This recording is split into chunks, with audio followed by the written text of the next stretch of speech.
I just got to give myself a marker. All right. Well, welcome, Scott, to my humble studio here at 176 Lakeshore. I appreciate these weekly interviews. We're into March now. You feel spring coming on? Well, it's funny. I was actually thinking that on the way here. That I think we're March 2nd or 3rd today, and looking forward to the warm weather, and just like the flu season starts to dissipate when the good weather comes out. I was kind of hoping that some of the craziness in this world will start to dissipate, and people will start to collect their collective minds back and put them intact. You're a hopeful, optimistic person. Yeah. You do know there's a provincial election coming. Yeah. It's kind of getting out of the frying pan into the fire, so to speak. Yeah. It's a bit crazy with Ukraine and whatnot. Do you know anybody with Ukrainian connections? I have some friends that have Ukrainian background, not a strong connection. They've been here for generations, but still, I think that whole event that's occurring in invasion in Ukraine is hitting everybody at some level, right? It kind of shows you, especially on the heels of the convoy and the freedom. It kind of puts things in perspective as to what a real fight for freedom is, and just how good we have it here, despite how at times can be uncomfortable, and I think it shows that the movement that we had here in Canada was not about freedom; it was about privilege, and it was infringing on privilege, not on freedom, and there's a big difference, as we see now with what's happening in Ukraine. Yeah, what was happening in Canada was more about the terms and conditions of a social contract, really. Yeah. And people that didn't want to live up to those terms that were needed. But yeah, exactly. Everybody wants the benefits of society, but they don't necessarily want to play by the collective rules that we all, and responsibilities that we all share. It's funny, I was kind of trolling, I guess it was trolling when I first started writing about it in early February. I said the Freedom Convoy people shouldn't take credit for the mandates coming down because they're already scheduled. You guys are just like the parents at a hockey tournament coming onto the ice at the last 5 minutes of a game. Yeah. Well, it's for me, it was easy to see, but I understand, how people get caught up in these kinds of things because emotions are high, people are fatigued, they just want some sense of normalcy, and I get it, but I think we all have a responsibility to try and put things in perspective. My son was trolling me yesterday. He sent me a message saying, "Oh, I finally got my freedoms back. Good thing for the truckers convoy." He knows how I feel about it. Yeah.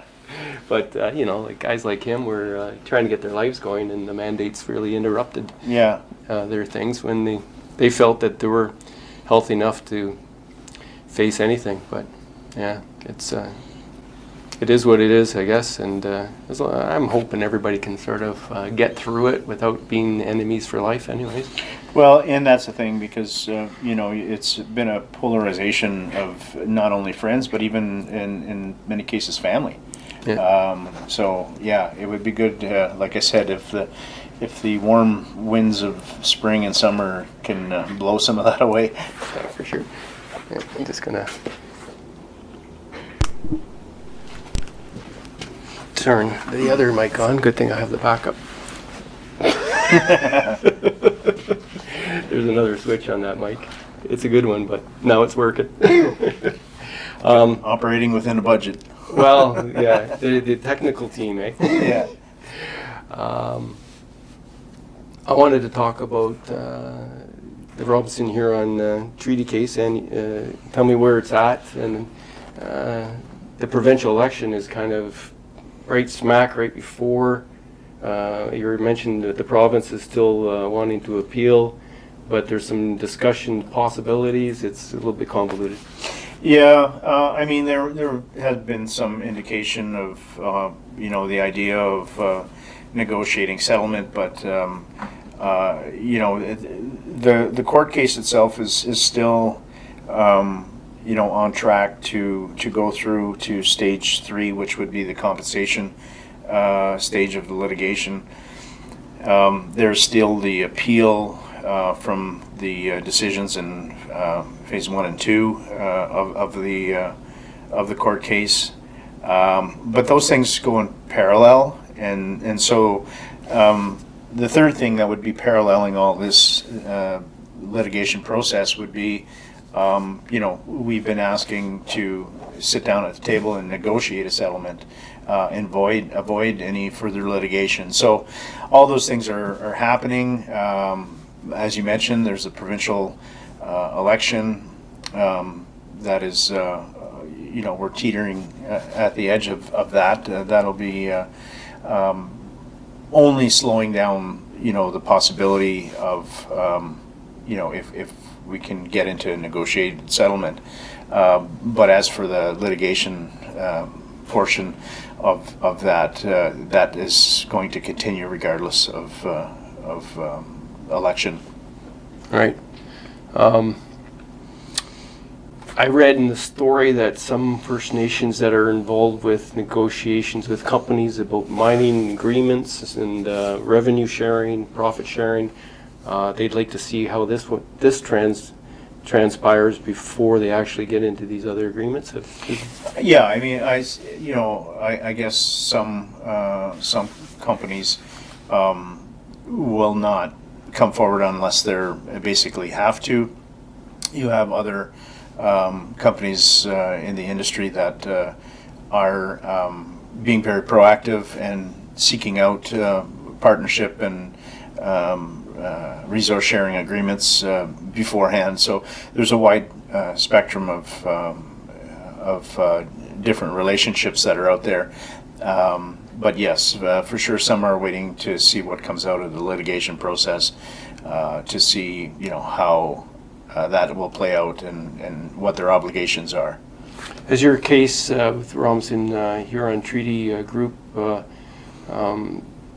helped that area as far as the companies and the province going forward with new agreements when it comes to negotiating revenue sharing, profit sharing? I think, for sure, I think it has. I mean, if anybody has been paying attention, with the court wins in phase 1 and 2 have pretty much put the writing on the wall, and then the first appeal was denied, again, further writing on the wall. So I think the companies that are progressive and astute to that are starting to plan and budget around those things as being a cost of business, which still allows them to be profitable, but it's just there is obligation there, right, to the Indigenous people in their lands. Well, it'll be interesting to see how that goes. Resources are essential and a global thing, and part of what's going on in Ukraine and Russia. And by the way, one more guy that has the Ukrainian blood. Me. Yeah. Oh, you? Yeah. Oh, okay. And Ed too, right? Yeah. Ed Desson. Yeah. German Ukraine. Yeah, I believe he is in his own. My mom's side's at. And the Ukraine side was. We never really connected with communities or anything like that because of the way my mom's family was split up when they were growing up. But pierogies, eh? Well, I was going to say, we could maybe swap pierogi for Bannock. There you go. Recipe. That'd be interesting. I was just actually looking online at some of the different pierogi recipes. I wasn't as familiar with how many different ways you can make them, but there's some interesting ones I might want to try. Yeah. There you go. I try to limit the amount of dough I eat, though. So, and I know my mom's, she doesn't eat that what is that stuff that tastes like sawdust? Or it doesn't have flour in it. Like tofu or something? No, it's I'm not up on that. I eat old gluten-free. Gluten-free. Yeah. My mom's gluten-free, so I don't think she can even eat pierogies anymore. So I'll have to ask her. But yeah, it kind of hits home there when you start thinking about it, and I don't have a real strong connection to Ukraine, but it's there. No, but I mean, I think we all have a strong connection to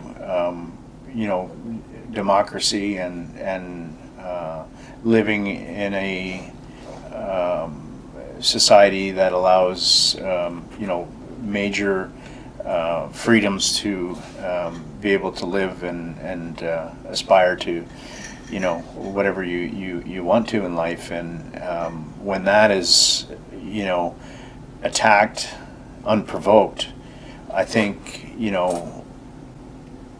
a lot of people in the world are affected, connection or not. I mean, that would be, in a parallel, it would be like the U.S. deciding one day that they're going to take over Canada. It seems pretty close it seems ridiculous, but so does that to us, right? Yeah. And definitely David and Goliath sort of story. Well, right? and they've got some historical wounds there from 1812, and so maybe they it wouldn't be that far-fetched to be thinking like Putin if you had a crazy leader in the States, which I don't think that'll ever happen. You know what? We're probably closer than you think, because they were talking like on one of those Fox News things where there's actually Canadians down there or other people thinking that they have to come up and free us from the tyranny of Justin Trudeau. So who knows? Like that's a pretense, right? Yeah. These people need freeing. It's kind of like the cops when they do wellness checks. It's like, I'm all right. You don't have to check on me. You don't have to knock the door down. With Alaska up there and Belarus, there's a lot of parallels. Clear to a lot of people, unless you look through it and the whole NATO history and how Russia likes to think that they were coming too close to them, and this is a reaction to it. And hey, like Ukraine's the guy getting bullied, and so we're going to cheer for the underdog. Yeah, and I think he's the leader of Ukraine has done a very good job in connecting and instilling hope and passion to fight for their country with the people. But he's also really, I think, created a very positive portrayal of himself and his leadership to the world, right? Mm-hmm. Taking his one quote that he doesn't need a ride, he needs ammunition. I think really galvanized his position in history. So it's it is history happening right before our eyes, right? And so it's going to be interesting which way it plays out. From what and it's so hard, as we've seen with domestic news and also world news. It's so hard because you're getting bombarded with so much information. People are so quick, to call fake news, because that seems to be a catchphrase now. If it's not what you if it's not what you believe to be true, then it's fake, right? Mm-hmm. But with the news that's coming out of there, and I try to pay attention to a lot of it. You have to be careful of what you're seeing and hearing, because a lot of it can be a lot of propaganda.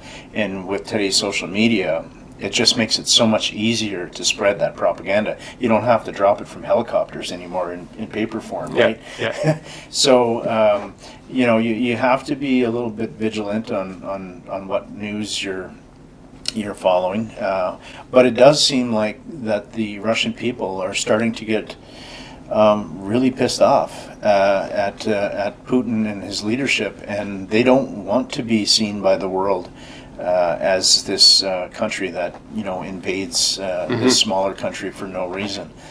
And now with a lot of the sanctions, the bank sanctions, a lot of their money is and investments are being crippled. And I heard just today on Twitter that the ruble has plummeted in value, and from what I understand, also Putin, who is worth, some say as much as 200 billion, is his money is protected by these other oligarchs that are managing his money on his behalf. So the sanctions aren't affecting him.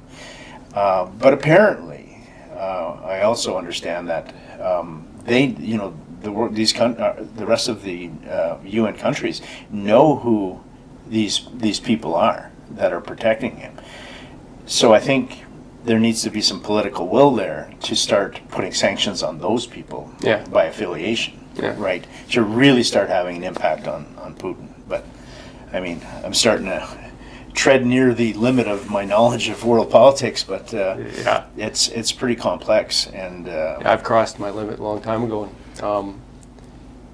That brings a good question to mind for you. With the what we saw Canada do with the truckers' convoy and their money, and to shut down an illegal protest, what we saw how well it works in the Russian-Ukraine example, as a First Nation indigenous government, if you're involved with some type of protest down the line, do you think that the changes in the rules and how they go about this may somehow come back and affect a protest by Indigenous people? Well, my first reaction to that question would be, well, if we ever get to a level playing field, I would say, I would be worried about that. But it seems that the rules kick in or apply way before they do to non-Indigenous people when it comes to Indigenous protesting. So I don't even think that's even on the radar right now. We're just trying to get the basic human rights that others have the privilege of. You're not saying that the police might be more physical and violent and removing the Indigenous well, we just protesters? have to look at what's happening in the BC pipelines. There's no bouncy castles there. There's no hot tubs. There's grandmothers and kids in little shacks that are getting removed, and they're not blocking traffic. They're not upsetting the average Canadian citizen. They're trying to protect their land. Yeah. And they're treated differently, as if there's two sets of laws in this country, and and I don't see a whole ton of people, average Canadians, putting in GoFundMe dollars to help out Indigenous people when we can't even get drinking water in these communities, right? So Fair enough. I could see them trying to turn the tap off financially at some point, depending. That would become very problematic, but they're already not living up to their own agreements, though, and money's not flowing. And in your Robinson Huron case is a good example. And that is a good example, because it just shows you the Robinson Huron case is 1850. Yeah. We're fighting a court case that goes back to the date, maybe about 7 years after the signing of the date, where things First started, right? Of no, and you're now into no about 30 years increases. with this particular Just version of the right. legalities. That's right. Yeah.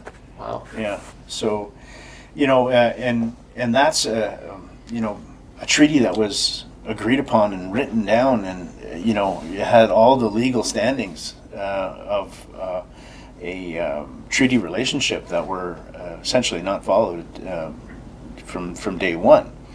It's not something that's ambiguous. It's a whole process of history right back to in the 1700s of the Treaty of Niagara, and then all the treaties coming after that were addendums to that first treaty. that was signed, and but what has been kind of putting that fire out is that whole basis of colonization was rooted in the doctrine of discovery, which gives the colonizers the belief that they are superior than the indigenous people, and so therefore they have jurisdiction based on the color of their skin and their beliefs, and that is evident today in court cases where you get this assertion of jurisdiction by Canada and the Crown, the British Crown. Well, where did that assertion come from? Well, that comes back. You can trace it all the way back, to almost medieval times of those ancient doctrines. Magna Carta. Yeah. No. So it's terra nullius and all those other Latin words. Yeah. Which of course, the Roman Empire lived by that if sword. If you weren't a white-skinned Christian believer, you really didn't have any rights. And I guess that can be traced back to slavery and everything else that has, it's the roots of white supremacy. And that's what I was saying even in my segment last week, watching the Republicans before they flipped recently. All that support for Russia kind of is linked to their white nationalists. They like that example out there in the world of a country that's not into diversification and quite white Christian. Right? So.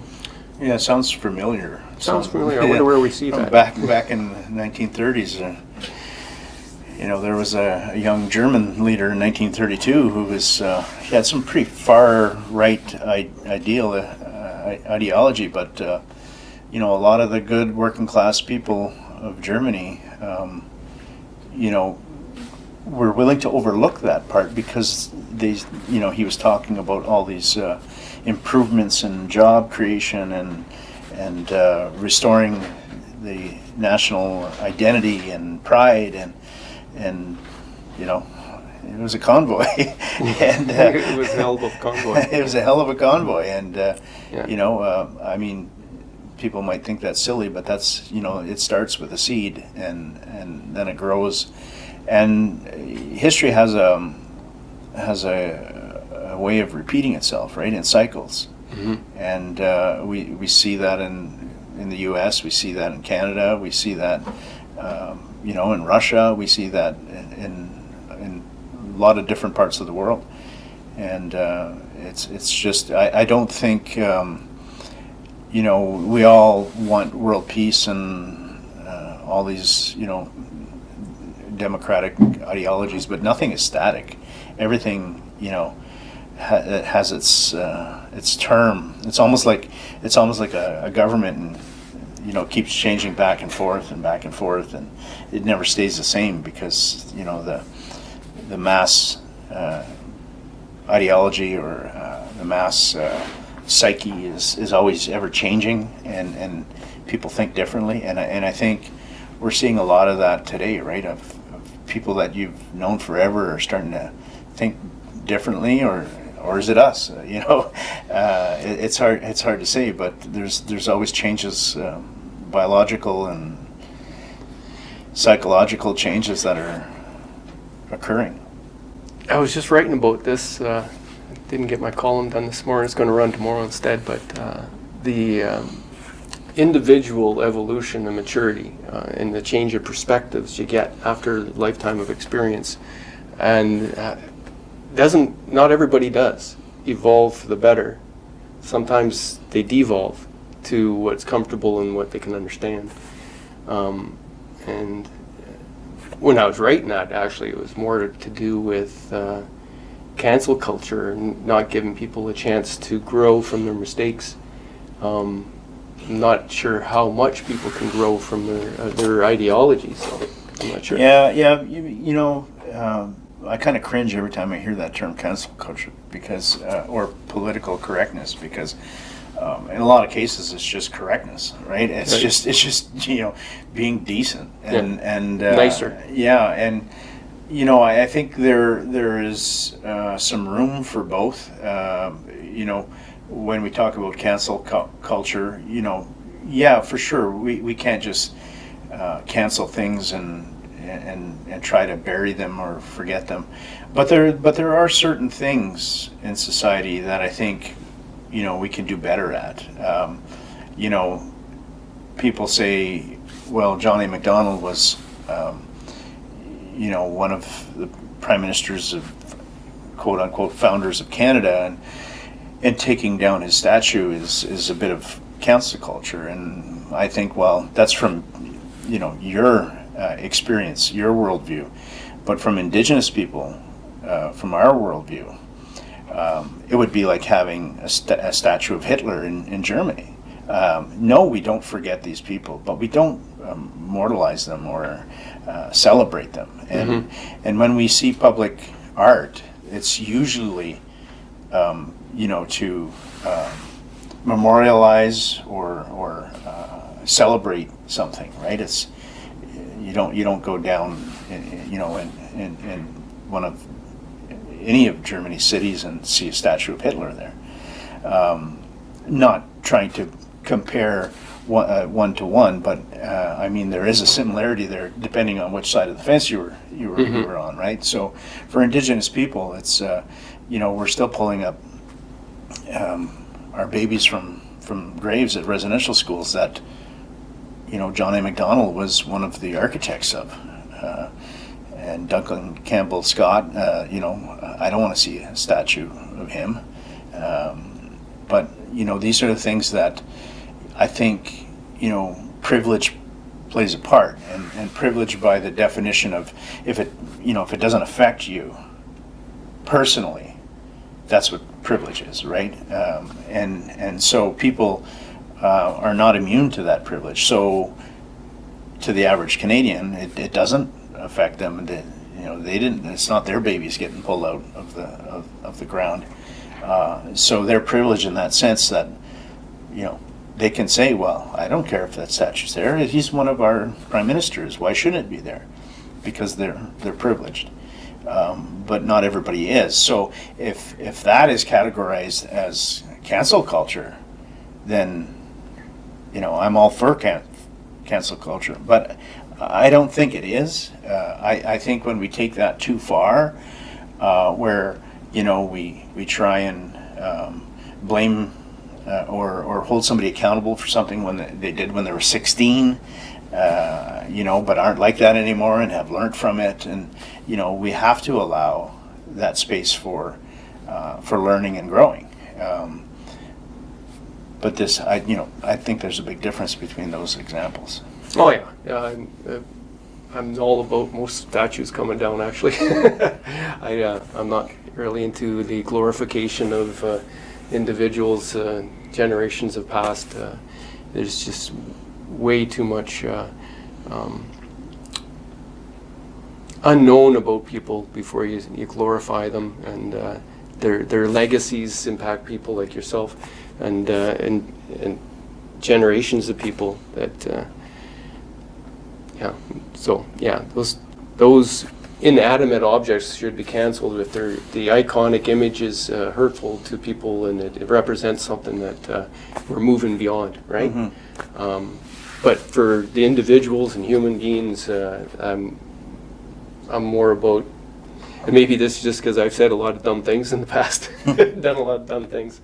I think people should have a chance to grow beyond whatever mistakes and trips they make to a point.